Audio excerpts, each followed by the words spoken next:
Hello guys, welcome back to another video. आज हम बात करने वाले हैं ई कल्याण 2024 में आया हुआ है, यानी कि 23-24 सेशन का जो ई कल्याण का फॉर्म आया हुआ है उसको हम लोग कैसे फिलअप कर सकते हैं।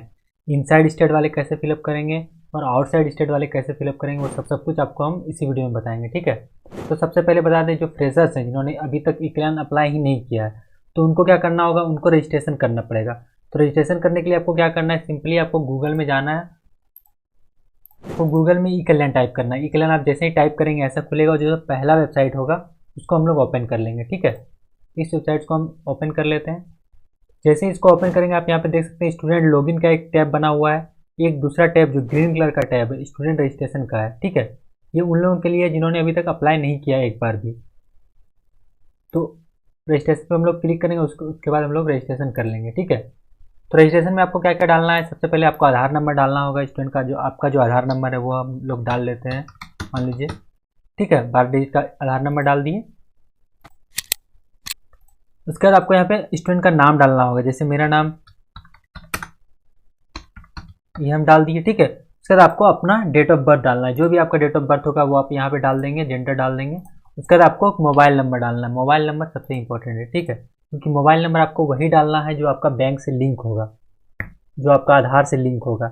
ऐसा मोबाइल नंबर डालने से आपका क्या होगा, वेरिफिकेशन में किसी तरह का दिक्कत नहीं आएगा। ठीक है, आप जैसे ही यहाँ पे अपना मोबाइल नंबर डालते हैं, कुछ भी आपका मोबाइल नंबर हो सकता है। ठीक है, आप मोबाइल नंबर जैसे ही 10 अंक का डालेंगे उसके बाद आपको वेरीफाई आधार डिटेल्स पे क्लिक करना है। आप जैसे ही क्लिक करेंगे उसके बाद क्या होगा, आपके मोबाइल में एक OTP जाएगा, उस OTP को यहाँ पर आपको डाल देना है। ठीक है, ये OTP आप जैसे ही डाल देंगे उसके बाद आपको पासवर्ड क्रिएट करना है। पासवर्ड आप क्रिएट कर देंगे तो आपका रजिस्ट्रेशन हो गया कंप्लीट। ठीक है, रजिस्ट्रेशन जैसे ही कंप्लीट होता है उसके बाद आपको क्या करना है, आपको फिर से गूगल में जाना है, फिर से ई कल्याण लिखना है, और फिर आप जैसे ही इस वेबसाइट को खोलेंगे इसके बाद आपको लॉगिन करना है। ठीक है, स्टूडेंट लॉगिन में जाना है। तो स्टूडेंट लॉगिन में हम लोग जैसे ही जाएंगे यहाँ पे दो तरह का ऑप्शन आप लोग को मिलता है, तो सभी लोग जानते हैं। एक होता है इनसाइड स्टेट यानी कि विद इन स्टेट वाला, एक होता है पोस्ट मैट्रिक आउटसाइड स्टेट।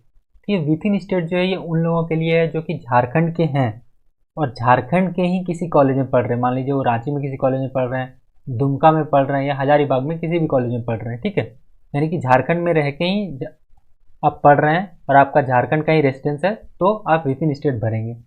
और पोस्ट मैट्रिक आउटसाइड स्टेट किसके लिए है, ये उन लोगों के लिए है जो कि झारखंड का तो रेसिडेंस है, यानी कि आपका घर गोड्डा या फिर दुमका, बोकारो, रांची में है, लेकिन आप पढ़ रहे हैं झारखंड से बाहर। यानी कि मान लीजिए आपका कॉलेज पटना में है, या फिर आपका कॉलेज महाराष्ट्र मुंबई में है, या फिर आपका कॉलेज कोलकाता में है। ऐसे सिचुएशन में आप पोस्ट मैट्रिक आउटसाइड स्टेट वाला लॉगिन कर सकते हैं। ठीक है, तो सबसे पहले हम लोग विद इन स्टेट वाला देख लेते हैं। स्टेट विद इन स्टेट में इस तरह का खुलेगा, यहाँ पे आपको लॉगिन कर लेना है। तो लॉगिन आप कैसे करेंगे, आपको जो अभी रजिस्ट्रेशन में आपने जो मोबाइल नंबर डाला वो डालना है, और जो लोग पहले से रजिस्टर्ड हैं, यानी कि आप अगर first year, second year, third year में, या फिर 11-12 में भी अगर आप पहले स्कॉलरशिप लिए होंगे तो आपका रजिस्टर्ड होगा।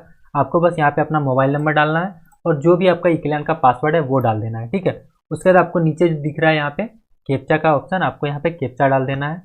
हम कैप्चा डाल देते हैं, उसका ये आपका लॉगिन हो जाएगा। ठीक है, ये देखिए ऐसा लॉगिन करने के बाद ऐसा पेज खुल जाएगा। ठीक है, ये लॉगिन हो गया। लॉगिन करने के बाद आप लोग देख सकते हैं एकेडमिक ईयर 23-24, ठीक है ना, ये अभी वाला है इस साल का।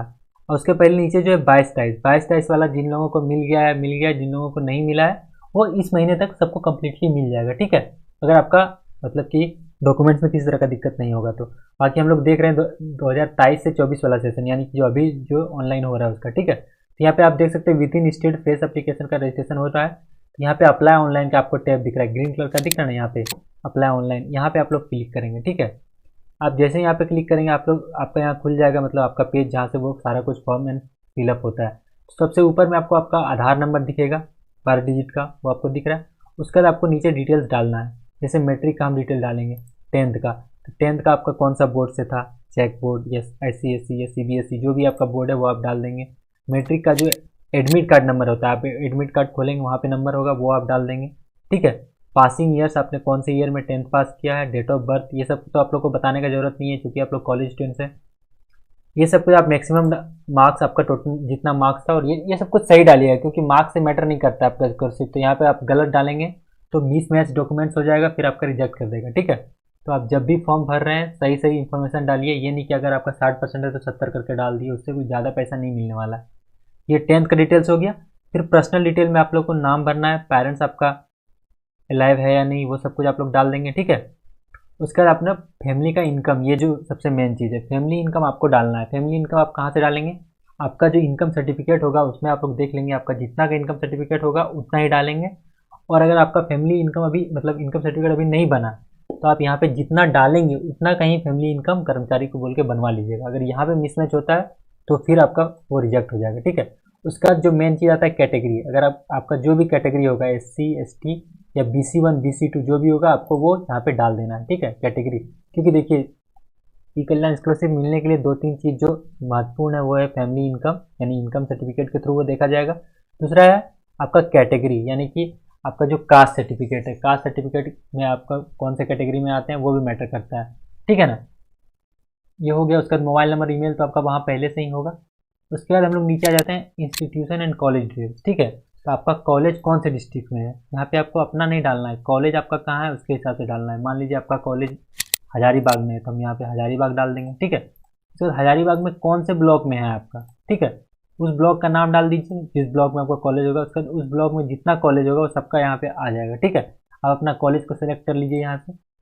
कॉलेज को आप जैसे सिलेक्ट करेंगे उसके बाद कॉलेज का सारा डिटेल आ जाएगा, यानी कि कॉलेज का ईमेल आ जाएगा, कौन से बोर्ड से है वो भी आ जाएगा, मोबाइल नंबर भी हेल्पलाइन नंबर आ जाता है। उसके बाद आपको यहाँ पे एडमिशन नंबर डालना है, कॉलेज का एडमिशन नंबर आपका एडमिट कार्ड में होगा।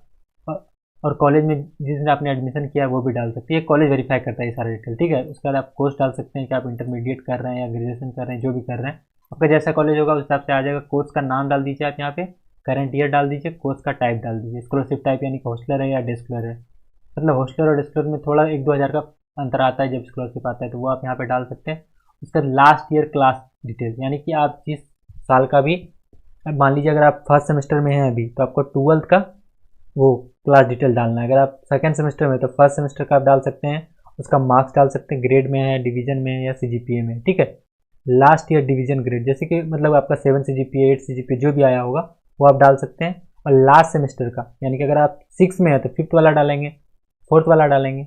अगर आप सेकेंड में है तो अगर आप सेकेंड ईयर में है तो फर्स्ट ईयर का डालेंगे, ठीक है। इसमें आप कंफ्यूज नहीं होइएगा। उसके बाद आपका जो कम्युनिकेशन एड्रेस है वो डाल दीजिए, परमानेंट एड्रेस, मतलब दोनों एड्रेस आप सेम भी डाल सकते हैं, कोई दिक्कत नहीं है।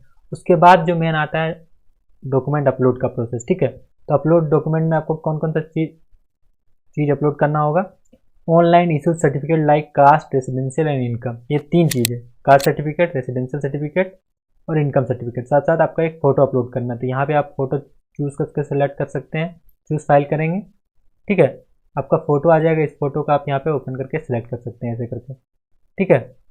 ये फोटो हो गया। उसके बाद आप यहाँ पे देख लीजिए रेसिडेंशियल सर्टिफिकेट यहाँ पे, कास्ट सर्टिफिकेट यहाँ पे, और सर्टिफिकेट का नीचे जो डेट रहता है इशू डेट वो भी आपको डालना बहुत ज़रूरी है। अगर आप वो नहीं डालेंगे तो फिर रिजेक्ट कर देगा, बहुत रिजेक्ट किया था पिछले बार, ठीक है। इसके बाद मेन चीज़ आता है कॉलेज का बोनाफाइड। तो कॉलेज का बोनाफाइड आपको कॉलेज से मिल ही गया होगा, अगर नहीं मिला है तो एक बार आप कॉलेज में जाके उसको ले लीजिए, ठीक है। कॉलेज का स्कॉलरशिप ऑफिस में आपको मिल जाएगा। इसके साथ साथ आप जो प्रीवियस ईयर का यहाँ पे डिटेल आप डाले थे, यहाँ पे देखिए लास्ट ईयर क्लास डिटेल में आपने डाले था ना मार्क्स, मतलब कि आपका जैसे कि आप यहाँ पे डाल सकते हैं कि सेकेंड ईयर या फिर 5th सेमेस्टर आप डालें यहाँ पे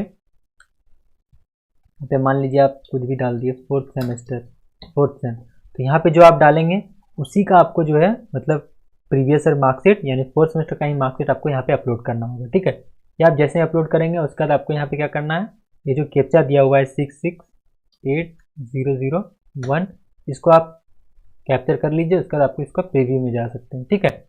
हम चूँकि सारा डिटेल अपलोड नहीं किए तो प्रीव्यू नहीं दिख रहा है, ये आप प्रीव्यू कर लेंगे। उसके बाद आप उसको वेरीफाई कर सकते हैं कि हाँ मेरा फॉर्म जो है फिलअप हो चुका है। ये आप फॉर्म फिलअप कर देंगे, बस इतना ही सा ही काम है। उसके बाद आपको कुछ भी नहीं करना है। उसके बाद आपका एक प्रिंट आउट निकाल के कॉलेज में बस जमा कर देना है। कॉलेज में आप जैसे जमा कर देंगे कॉलेज आपका वेरीफाई कर देगा, वेरीफाइड बाय कॉलेज हो जाएगा। उसके बाद फिर सारा ऑफिसर एक एक करके वेरीफाई करते जाएगा। आपका फॉर्म में अगर कुछ दिक्कत आता है तो रिजेक्ट करेगा, रिजेक्ट के बाद आप उसको रीअप्लाई करके सुधरवा सकते हैं और आगे ऐसे करके फॉर्म आगे बढ़ता जाएगा और फिर आपको जो है 1-2 महीने में पैसा मिलना शुरू हो जाएगा। क्योंकि अभी तो डेट नया नया है तो डेट अभी और एक्सटेंड होगा। तो जितना लोग भी अभी तक इनकम सर्टिफिकेट या फिर कास्ट सर्टिफिकेट ये सब कुछ नहीं बनवाए हैं तो वो लोग जल्दी जल्दी जाके बनवा लीजिए, ताकि आपको मतलब सही टाइम में पैसा मिल जाए। क्योंकि आप देख सकते हैं जो लोग लेट से अप्लाई किया था या फिर कुछ भी डॉक्यूमेंट में गलती किया था तो पिछले साल वाला यानी कि 22-23 वाला भी अभी तक अटका हुआ, वो लोग को अभी तक कोई पैसा नहीं मिला। और वो लोग स्टार्टिंग में क्या करता है, फर्जी डॉक्यूमेंट एंड ऑल बना लेता है, तो वो भी गलती आप नहीं कीजिएगा। फर्जी डॉक्यूमेंट के चक्कर में अगर आप पढ़ेंगे, जैसे मान लीजिए कि इनकम सर्टिफिकेट एडिट कर लिया खुद से फ़ोन से, या फिर उसको वर्ड डॉक्यूमेंट में डाल एडिट करके रीअपलोड कर दिया, वो रिजेक्ट कर जाता है। रिजेक्ट कर जाता है तो दिक्कत आपको ही होगा, आपको ही टाइम से पैसा नहीं मिलेगा। ठीक है, तो आज के वीडियो में बस इतना ही। और भी अगर इससे रिलेटेड कुछ भी आपको डाउट आता है तो आप कमेंट सेक्शन में हमसे पूछ सकते हैं। मेरा इंस्टाग्राम है लेजेंड्स ऑफ जेवियर, वहाँ भी जाके पूछ सकते हैं। ठीक है, ऐसे ही और वीडियोस के लिए बने रहिए हमारे साथ और देखते रहिए legends of Xavier. Thank you for watching.